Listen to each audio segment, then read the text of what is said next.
On this episode of ResiWeek, Sound United acquires BMW and InfoComm Connected. All this and more on this episode of ResiWeek. The network for the AV industry. What are you listening to? This is AV. This is AVNation. This is AVNation.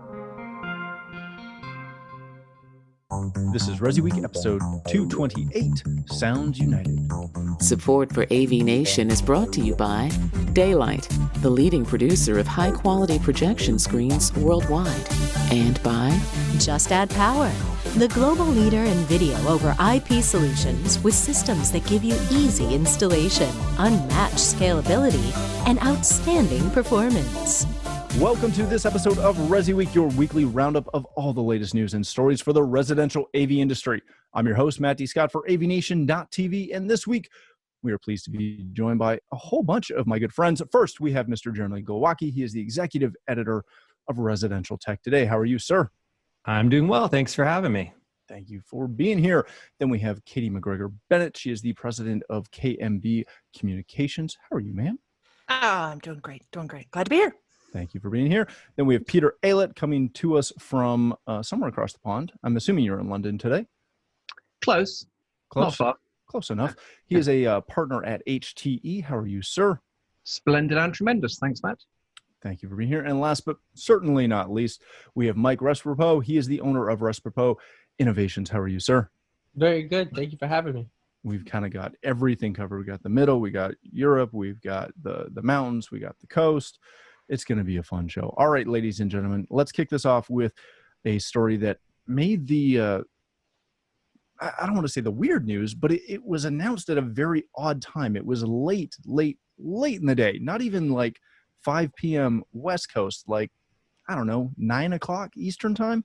Sound United is planning to acquire Bowers and Wilkins, otherwise known as B and W, not BMW. That's the car. This is the speaker. All right. This is a story that comes to us from Residential Tech Today and Jeremy Glowacki. So we will start with you, sir. The odd timing of this announcement, besides the fact, this is not something that I expected. This is not something that I even heard a rumor that they were looking for a partner or looking to sell or looking for anything. This kind of came out of left field, especially because it is BMW. This is one of those stalwart brands that's been around forever and seems to be incredibly stable.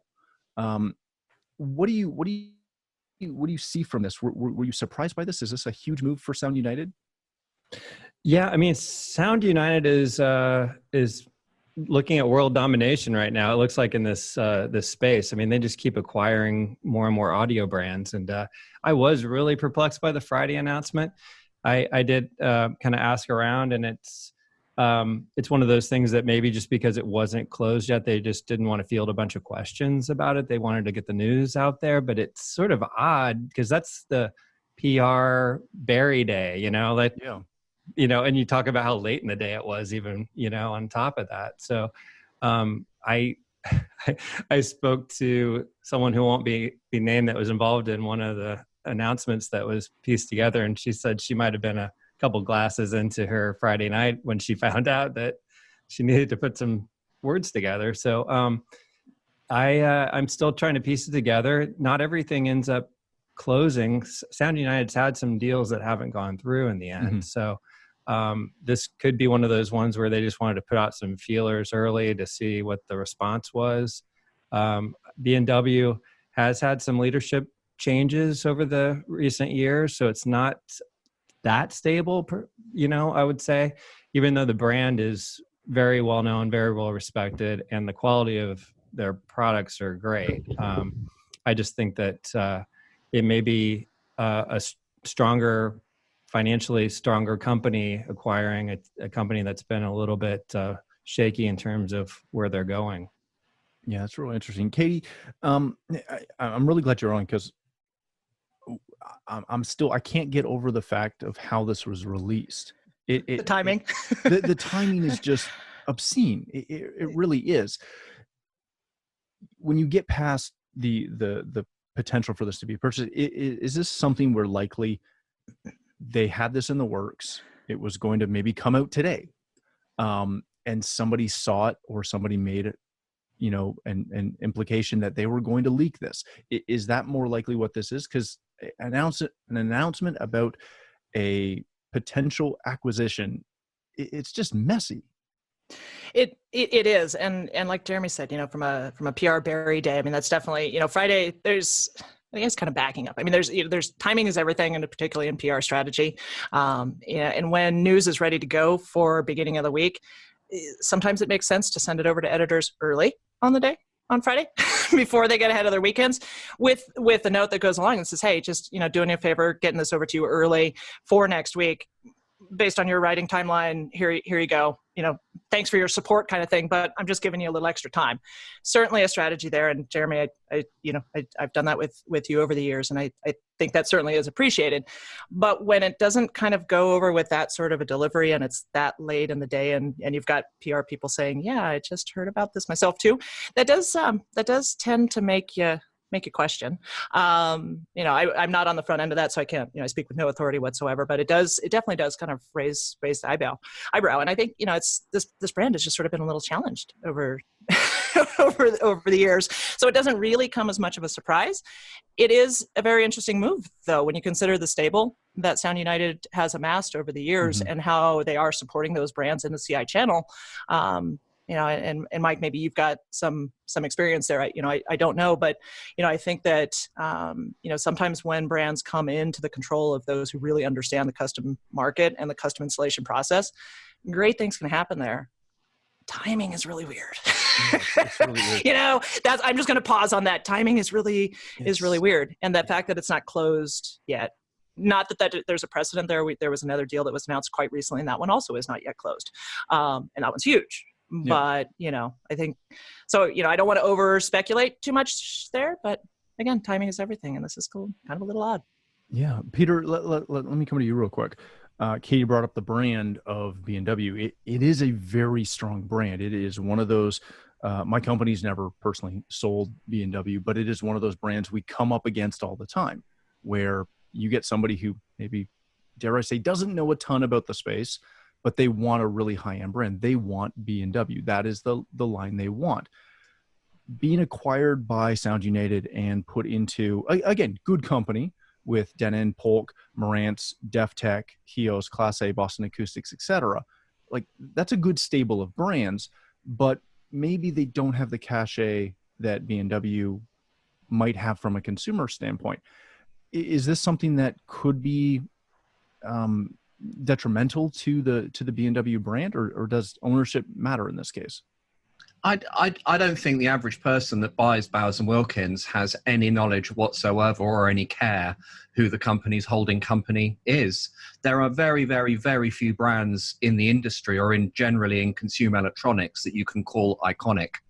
And you'd have to say that Bowers Wilkins are one of those, I don't know, maybe 5, 6, 7 truly iconic brands. And just on a sort of separate note, whenever I go to the Munich high-end show, which has now become the world's biggest and probably most important high-end audio show, happens in Munich in Germany. Most Mays, didn't happen this May, but hopefully next year I'll go on the annual pilgrimage again and eat pork knuckle and drink fabulous Munich beer. But the thing that always strikes me every time I go to that show is, does the world really need another loudspeaker company? That there just seem to be loudspeaker companies popping up here, there, and everywhere. And I think there's now really very, very little to separate a lot of them. Back in the day when materials science was a black art, we didn't have computers to model things. It was really, really difficult to make a competent loudspeaker. These days, it's much, much, much simpler to make a pretty competent loudspeaker, and you pays your money, you takes your choice. There's not that many bad loudspeakers out there. So what really separates a lot of them as far as the consumer's concerned, and for me as a custom installer, if I put a proposal in front of a company and my loudspeakers are from some random unknown company, I've probably got to back that up with some reason why I sell it. You have Bowers and Wilkins on that proposal, and the chances are the customer's going to go, Bowers and Wilkins, yeah, I've heard of them. And really, when you're trying to sell in a very, very, very noisy environment, and noisy, it's not meant to be a pun. We're talking commercially noisy. We're talking loads and loads and loads of different loudspeaker manufacturers, all competing for the same space, with really very little between them. We had loudspeaker manufacturers coming out of their ears saying, "Want to sell our speakers?" And the question is, so what's different? And they gave the spiel and go, well, so really nothing's different. You're just like everyone else. But with Bowers and Wilkins, I'm sure that a big part of it is Sound United looking at it and going, wow, this could be as iconic an iconic anchor brand as we could ever hope for. Yeah, very much so. All right, Mike, we'll give you kind of the final word on this one. As the only other dealer, Peter and yourself on this, when you see this, when you follow this, and if you're a Sound United dealer, what does this mean to you? I would make the assumption, because this is normally what happens, that now once this deal closes, if it closes, that not every integrator or dealer who's a Sound United dealer will have access to the B&W line. But if that happens, how do you position this? How do you leverage this when all of a sudden you might have access to that iconic brand, as Peter alluded to, when you've already got this stable of brands that you work with? It's almost like Christmas, you've been given this out of nowhere, like we've been under this COVID and whatever funk, and we've been given this pearl out of nowhere. So there will be dealers that had no chance to be anywhere near this product, which will have an opportunity. That doesn't mean they're going to achieve anything, because at this realm, to sell something at this price point, you need a customer. And if you're not used to selling at this level, then it doesn't matter. You could have all the resources in the world, no one will buy anything. So, but BMW, I remember seeing the Nautilus and seeing their speaker and crowding it like, wow. And you didn't even have to turn it on. You just wanted to look at it. And that's that perceived value that went beyond its sonic ability. It was its look, its feel, that internal, that feeling like when someone, I have a McLaren, but people still love saying I have my Ferrari or my Lamborghini, even though there seems to be brands that have exceeded them. This is one of those Ferrari brands where the brand name is common enough that everyone knows it. It's high enough where people perceive it as the best brand that you can buy. And I'm sure there's brands that are better and worse, but the average individual is like, wow, that's the best speaker. And when you ask them, if you were just to ask people, like, tell me a really good speaker brand, average person would be like BMW. That's the best. And that, to have that ability in your stable of brands, that's probably one of the biggest things that you can really do. And I think that will also bring more recognition and everything into their stable, giving them more control. Yeah, very much so. All right, ladies and gentlemen, let's move on from that to our next story of the day. This comes to us from AVNation.tv.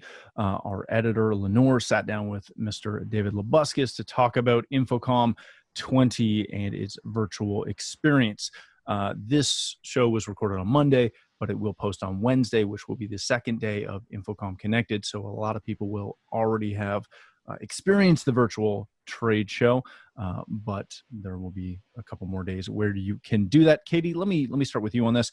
I want to say the first time we met was at an InfoComm running the show floor. I feel like in person. Yes. Yeah. No, it was InfoComm. I think that was the Johnny Moda chair meeting. I think it was that same show. Yeah, because we'd been stalking each other on social for years prior to that. So, such as it is. So less creepy when you say stalking versus doesn't it? Yeah. I say that we were stalking each other. So yes, thank you for that. As you do, because the AV tweets, we stalk each other. Yeah, very much so. Yeah. This is the first major show in our world to go fully virtual.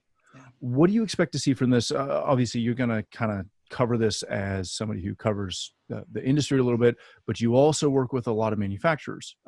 Had this show been going on, we would have had, I don't know, 4 or 5 booked interviews with you and your clients. At least a day. Yeah, you would have walked me around the flow for like half a day. K&B tours, who loves them, right? Very much so. I just smile and nod. How do you go about planning for this? How do you develop this?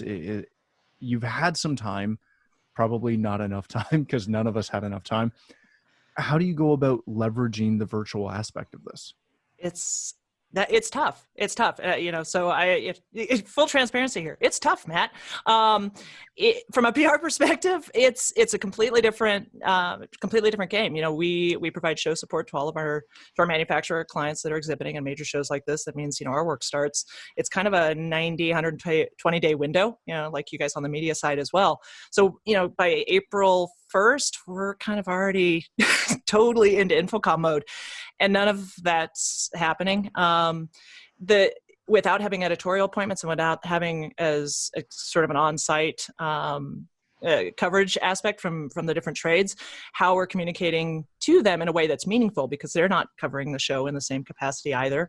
And a lot of manufacturers, honestly, sorry to fix an InfoComm, but a lot of manufacturers going, you know what, we're going to change our plans. And hopefully this is okay for everyone to hear, but I say that's okay, because what it also did is allowed us as an industry to decouple from these trade show centric timelines for product introductions. Yeah. And over the years, the last few years especially, it's become really hard from North American based companies to kind of fall in line and do a annual product release when you've got ISE in February, you've got InfoComm in June, and then you've got CD Expo in September. And if you've got a company that's got an international footprint and commercial and residential, there's sort of these 3 annual events that have dictated when products get introduced. The problem is as the industry has evolved, and there's that hybrid group in the middle of the resi-mercials, and that percentage is growing every year. How do you cater to all of those audiences and break things up into 3s every year? It became cumbersome. So I think, as professionals, if we stand back from it and go, okay, cool. So we got a bit of a break this year in that timeline. We didn't know it was coming, so we didn't get to take full advantage of it. But imagine, if you will, if product introduction started in January for the entire industry.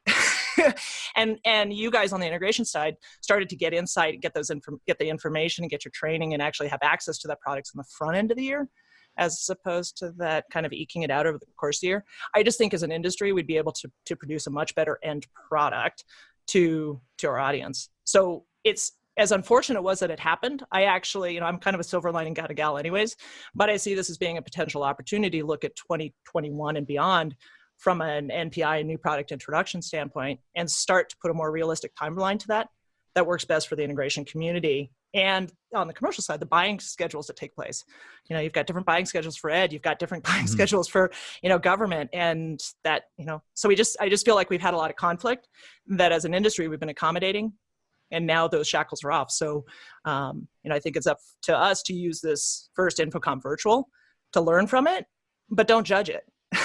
Yeah, very much so. We can't judge it. This was put together very quickly. It's a platform that isn't tested. We've tried to do virtual trade shows before, and the masses didn't rise. And I was one of them. We certainly supported them, but it's a funky environment. I'm not convinced this is going to be not funky, but I'm willing to invest the time and support to help us get a better product in 2021 and beyond. And I hope that the virtuals continue. Long run, but there you go. Yeah, I really think that the MPI side of that is hopefully going to be kind of the biggest takeaway, that we go down that vein of, because every year at InfoComm, you see something cool, and I would mention it to somebody I know who works EDU, and they're like, yeah, that's awesome. We can't get it into a purchase schedule. I'm like, what? Exactly. And they go down that vein, and government guys, as you mentioned, same thing. Mike, when you walk the show floor, when you see it, again, you're coming at it as a dealer. As I kind of do half the time that I'm on the show floor as well. With it not being on your schedule this year, officially, you're not flying anywhere, you're not going anywhere to go see all of this stuff. Has it dropped off your radar a little bit? Honestly, this whole event has made me really look at brands. And then while you're watching social, you've seen this influx of new technology, a lot of like facial and temperature and all that. And then as I read more, like you see all these differences and blah, blah, blah. And my point is, these show floors were a place where I could find all this and I can look through all this stuff and figure out what works, what doesn't, see the 10 of the same thing and really kind of beat them up. And that was something that not having that, and now kind of like I find myself doing a lot more homework on trying to find products where I had an opportunity where I condensed it and it was nonstop product. Now it's every day I'm looking, and I honestly think I spend more time looking for product than I did going to these trade shows. Yeah, that's very true. Jeremy, when you kind of follow this, as Katie said, this is probably potentially going to be a little funky. It's going to be that complete virtual experience. We're hearing that some other shows down the road, obviously CD Expo is going to be virtual as well, but even in the future, that if this plays fairly well, this is going to be an added component to the majority of shows going forward, at least a virtual aspect. And InfoComm has been one of the shows that has been, dare I say, petitioned like a ton to have virtual aspects so that if people can't attend, that they can actually partake in something beyond just, as Katie says, stalking on Twitter. What do you see have to happen for this show to come off and be very effective?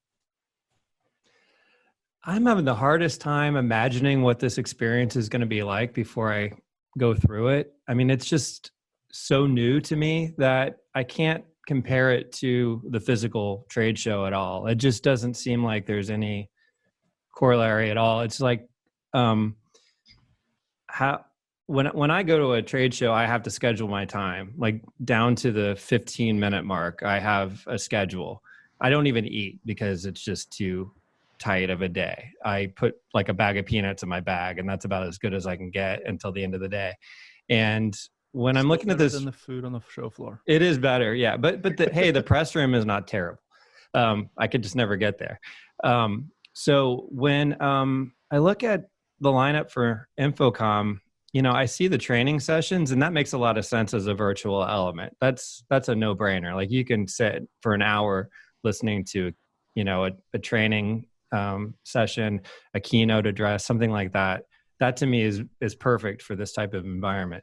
I just don't really understand the trade show floor part of it yet. I don't get virtual booths. I know some of these platforms, you literally have, you make your virtual person and you're walking in there and you're actually passing other little virtual people. And I just don't see that happening. I'm not a video games guy, sorry, I'm not. And I don't imagine myself actually feeling great about that little boxy guy walking into a booth. And then what happens after that? You type in a question. And it's so weird. I feel like I almost need a little more guidance through this process before it happens. I don't really even know what to expect. But I do think that it's obviously got to be a part of what our future is going to be, whether it means you just can't make the trip and there's a component that's available to you post-COVID, or if it really starts to replace. I don't see that happening. I still think in-person is going to be a part of our world. But I think it's going to be really interesting to see. I'm going to participate just so that I know how to plan for CEDIA, because that's the show that really counts for me. I don't need InfoComm. I was at InfoComm last year in person. I realized, it's good to kind of kick the tires and see what else is out there on the commercial side. But my coverage is residential, and I need to figure out what's going on with CEDIA, and hopefully it's a similar but maybe improved experience at that point because of learning lessons from others. I'm glad you brought that up, because it brings us to Mr. Aylett, the exact person I wanted to talk to about Expo, especially because you've never gone to InfoComm. So questions about InfoComm make no sense to you. it's a whole other game. Peter, when you see this, when you're following this, which I trust at the very least you're going to follow it a little bit, seeing a major partner for Cedia, right? Cedia and Avixa do ISC together, present ISC together. When you see the fact that InfoComm is going to jump into this, about 2 months after, the rumors started to fly that it wasn't going to happen. Emerald Expositions and Cedia have, another 3 months, give or take, until Expo happens in early September, which is already going to be a virtual show. Is it early enough that members from that group can kind of, see what InfoComm has done with this by next week and make changes if needed, or change directions a little bit?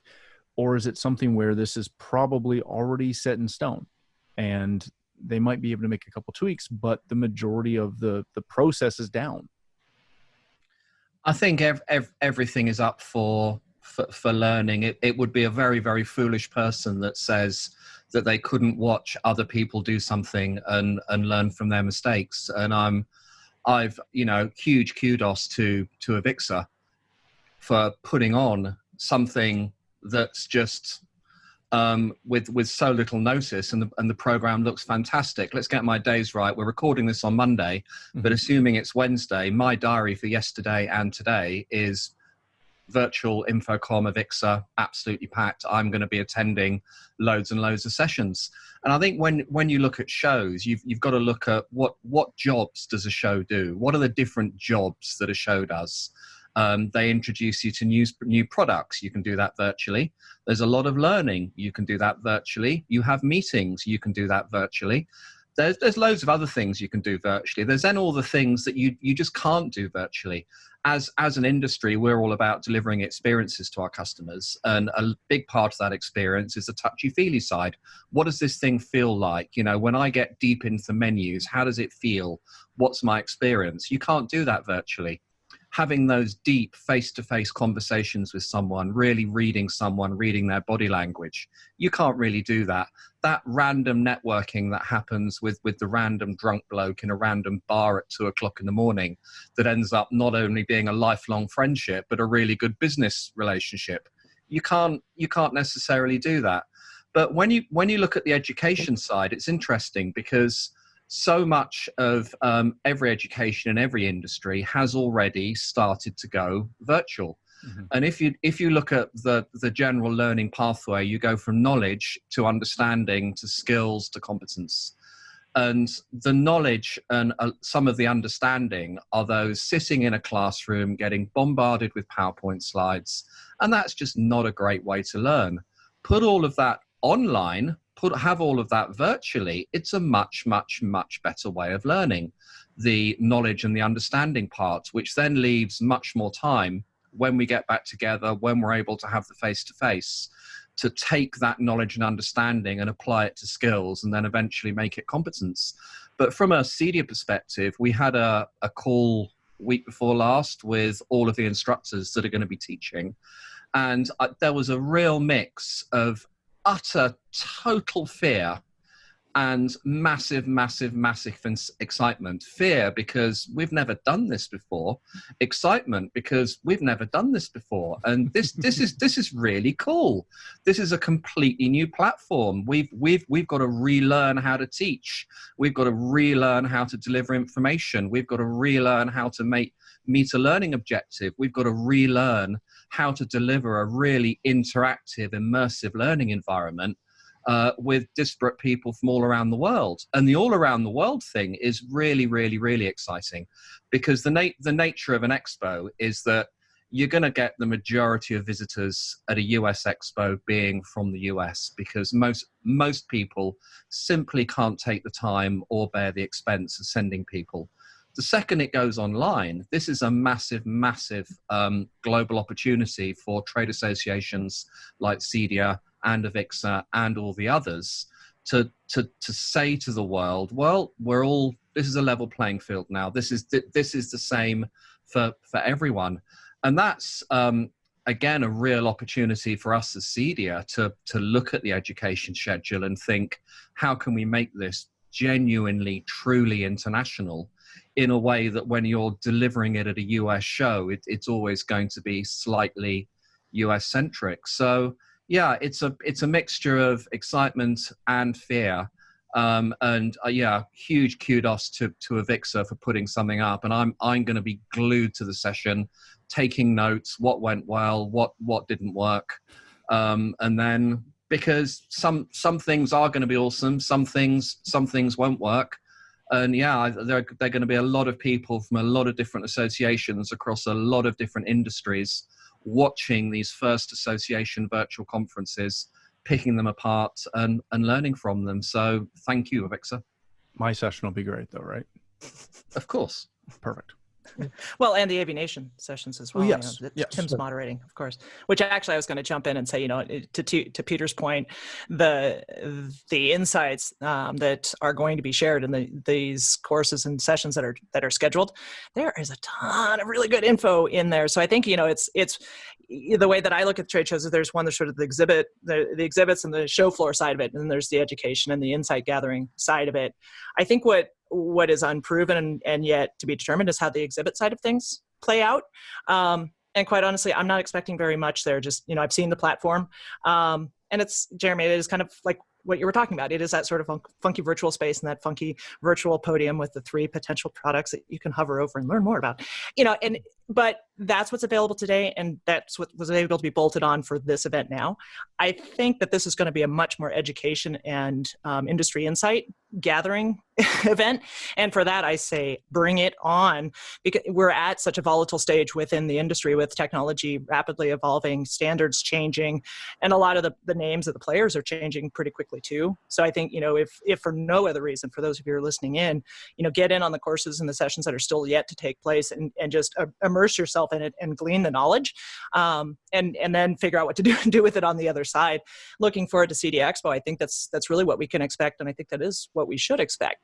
I think from the exhibitor standpoint, we as exhibitor support teams, we have to figure out how to make that virtual experience work. And the platforms just may not be there this year, but there's still a ton of knowledge and insight that can be gained.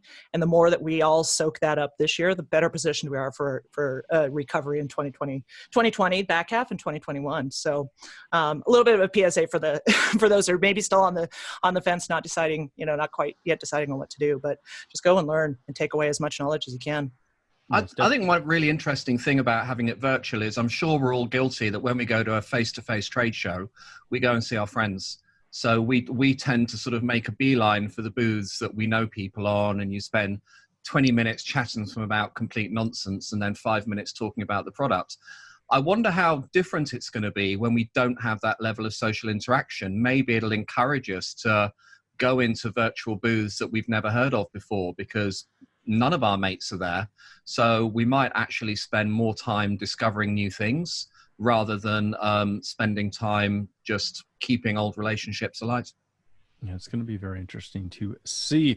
All right, ladies and gentlemen, let's leave it there. That is going to do it for today. Thank you all for joining us. Jeremy, if people want to connect with you, learn more about residential tech today, where can they do that?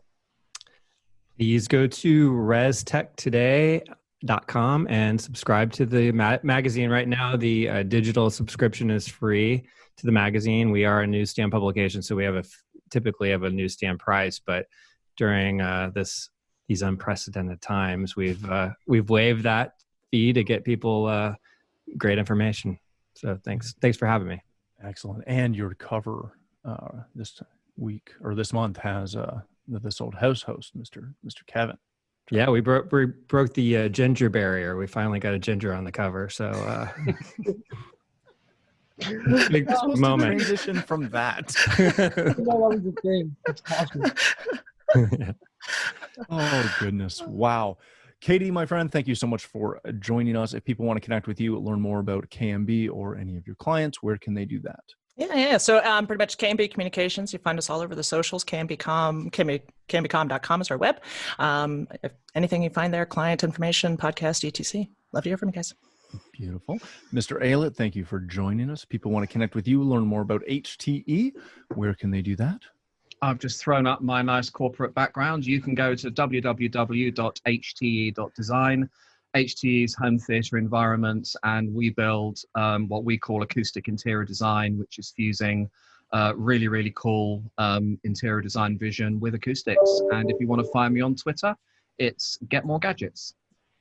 Very good. All right, Mr. Respo, thank you so much for joining us. If people want to connect with you, I'm a little disappointed I didn't get the fireside chat view. Oh, that's for fireside. I don't take it personal. I'm reading into it. That's all. No, and you should. No. So, that. Let me just motivate you to get on this show, and that's for and that kind of what we've been doing as a lot of us been locked down. We were doing a lot more content and everything, and you can find us on Meepo on Facebook. You can find us on Restrepo Innovation. And those firesides that you just brought up, you can check us out, and open invitation to everybody here. Definitely would love to get people on fireside to chat. Let's see where the technology and where things are going. And again, thank you so much for having me. Thank you so much for being here. For myself, if you'd like to connect with me, you can find me at Matt D. Scott on Twitter and pretty much every other social platform. But more importantly, please stop by AVNation.tv, where you'll find this show as well as a wide variety of our other shows with all the verticals that we cover. When you visit the website, please take a moment to check out our supporters. We are extremely thankful for their support and ask that you check them out as well. Thanks again for watching. That's all the time we have for this episode of ResiWeek.